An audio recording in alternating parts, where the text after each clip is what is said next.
Ang Pilipinas ay isa sa mga bansang may pinakamataas na antas ng heolohikal na aktibidad dahil matatagpuan ito sa Pacific Ring of Fire, isang malawak na rehiyon kung saan nagaganap ang karamihan sa mga lindol at pagsabog ng bulkan sa mundo. Dahil dito, karaniwan sa bansa ang pagyanig ng lupa at aktibidad ng mga bulkan. Ang lokasyong ito ang pangunahing dahilan kung bakit patuloy na hinuhubog ng kalikasan ang amo ng ating kapuluan. Ayon sa teorya ng plate tectonics, ang ibabaw ng daigdig ay binubuo ng malalaking tipak ng bato na tinatawag na tectonic plates. Sa Pilipinas, nagtatagpo ang Philippine Sea Plate at Eurasian Plate. Ang kanilang pagbanggaan at paglubog o subduction ang nagiging sanhi ng pagbuo ng mga bundok, bulkan at malalalim na trench. Sa prosesong ito, natutunaw ang mga bato sa ilalim ng lupa, nagiging magma at umaakyat patungo sa ibabaw upang bumuo ng mga bulkan. Patunay ng patuloy na paggalaw ng mga plaka ang mga malalalim na trench sa paligid ng bansa tulad ng Philippine Trench, Manila Trench, Negros Trench at Sulu Trench.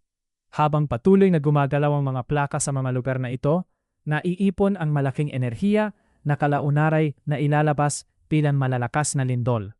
Bukod sa mga trench, mayroon ding malalaking fault line sa kalupaan.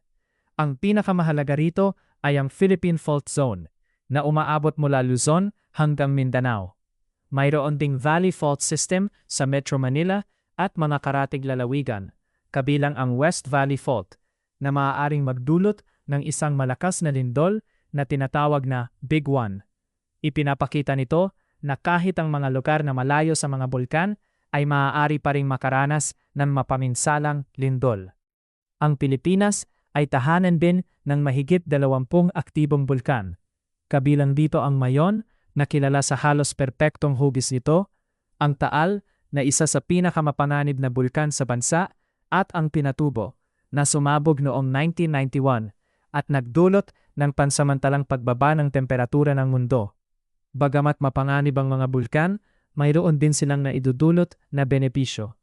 Ang abo mula sa kanilang pagsabog ay nagpapataba ng lupa, habang ang init sa ilalim ng mga ito ay ginagamit sa paglikha ng geothermal energy, isang malinis na pinagkukunan ng kuryente.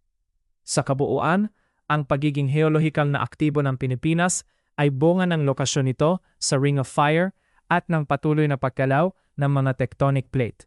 Hindi natin mapipigilan ang mga lindol at pagsabog ng bulkan, ngunit maaari tayong maging handa sa pamamagitan ng tamang kaalaman at paghahanda. Mahalaga rin ang papel ng THIVOLCs sa pagsubaybay sa mga aktibidad na ito at sa pagbibigay ng babala sa publiko. Sa pamamagitan ng tamang impormasyon at kahandaan, mas mapoprotektahan natin ang ating mga komunidad laban sa mga panganib na dulot ng kalikasan.